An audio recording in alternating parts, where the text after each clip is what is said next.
Hi guys, I'm Laurie Vitale, and on this episode of Laurie in the Kitchen, I want to share with you my recipe for a buffalo chicken stromboli. Now, it's really easy and simple to make.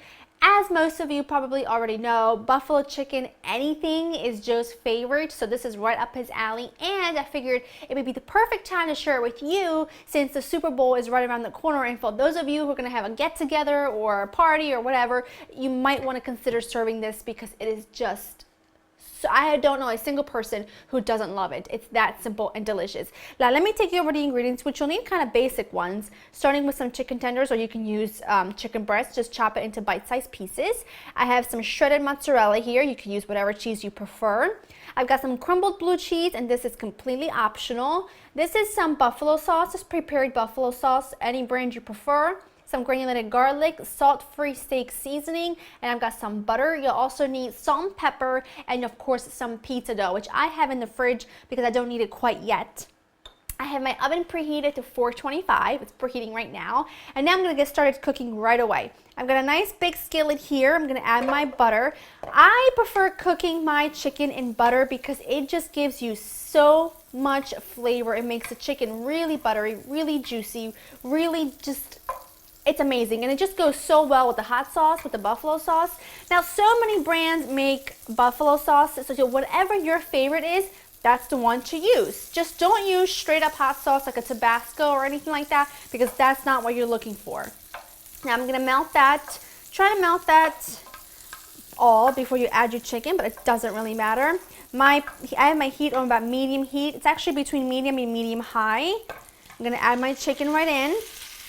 And now I'm going to season my chicken with my salt-free steak seasoning and my granulated garlic. Now, whenever I buy a pre-made seasoning blend, make sure I always buy salt-free, and you should too, because I love a lot of seasoning, and if I were to add that much seasoning that had salt already in it, it would be way too salty. And I like being able to control how much salt goes into my food. So I'm going to saute it for about, I would say, 7 to 8 minutes, or until it develops some really good color, and then we'll proceed. My chicken is just about fully cooked through. I'm going to add just a pinch of salt. I'm not going to add any pepper because there's so much going on in the seasoning. I don't feel like I need to. And I'm also going to add my buffalo sauce. And now this needs to cook all together for a few minutes, or until the chicken finishes cooking all the way through and the sauces reduces a bit, and I will show you what it looks like when it's there. Now I've got some pizza dough here. This is a 1 pound ball of pizza dough. You can do one of a few things. You can buy pre-made pizza dough at your grocery store. My grocery store makes their own pizza dough, and they sell it in the bakery section, so I just go ahead and buy it whenever I need some. If I don't already have it on hand, I just go ahead and buy it there. It's really inexpensive. It's like $1.50, and it really saves me some time, you know, when I'm in a pinch. Or you can even go to your local pizza shop. If you're real chummy with a guy or the girl, they'll gladly let you buy a bowl or two of pizza dough for like really a couple bucks. So you can do that, or you can make your own and have a great recipe on my pizza episode on my website if you want to make your own. And all I'm doing is I'm just going to stretch this out. I want it to be like a 10 or 11 inch circle, and you don't really need a border. You kind of want this to be about the same thickness, because it's not going to be pizza, it's going to be a stromboli. So try and get it to an even thickness if you can. I just do this with my hands and pat it together and pat it into shape because that's just what I'm used to, but you can certainly just use a rolling pin if you wanted. Okay, I kind of want it to be more of a rectangle than anything. Now I'm going to take my shredded cheese. Make sure you shred your own. Makes a big difference. It melts so much better. There's no coating on it. It's, in my opinion, it just doesn't compare to the pre-shredded stuff, especially when it comes to something that you want it to be ooey gooey and melty.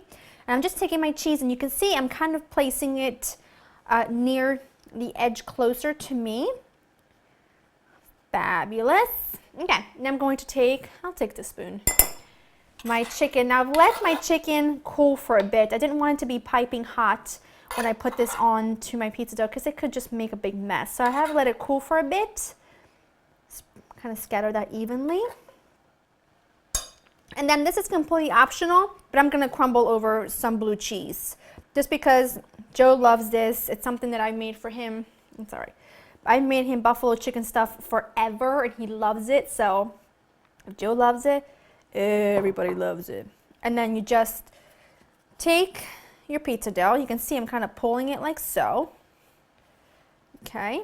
And then you just roll it into a tight jelly roll. Okay. Take a baking sheet. I've lined it with some parchment just to make it. Oh! Just, I get a little bit naughty when I'm ready to have some buffalo anything. I just take the edges, as you can see, and I kind of just pinch and tuck them under because I don't want anything to kind of spill out. And then it's important that you put this on seam side down.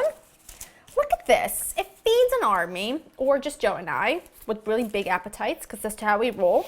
And then you take a small paring knife, make a few slits on the top because you need some of that steam to escape. And now I'm going to pop this into my oven that I have preheated at 425, and this will be in there for around a half an hour or until it's really beautiful golden brown, and I'll show you what it looks like when it's there. This baby was in the oven for 30 minutes. I started to cut into it and I cut it right down the middle. Then I realized that didn't make any sense because I want to get slices. But since I did cut it down the middle, let me show you what the inside looks like. Look at that. It's ooey, it's gooey, it's like spilling out. It's really too good for words.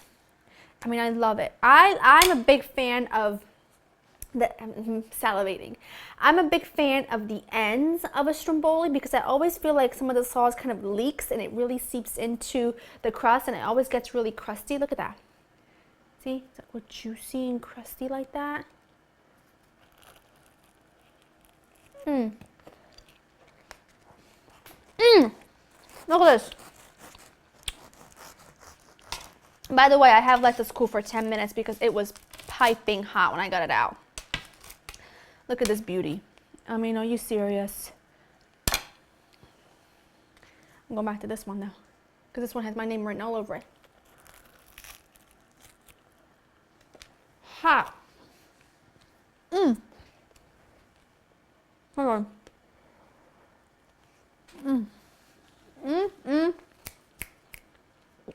You need to make this. Go to laurainthekitchen.com, get the recipe, make it for your party, tag me on social media. It is so good. I do not know what to do with myself, and you'll feel the same way once you make it. I hope you guys have enjoyed spending time with me. I'll see you next time. Bye-bye.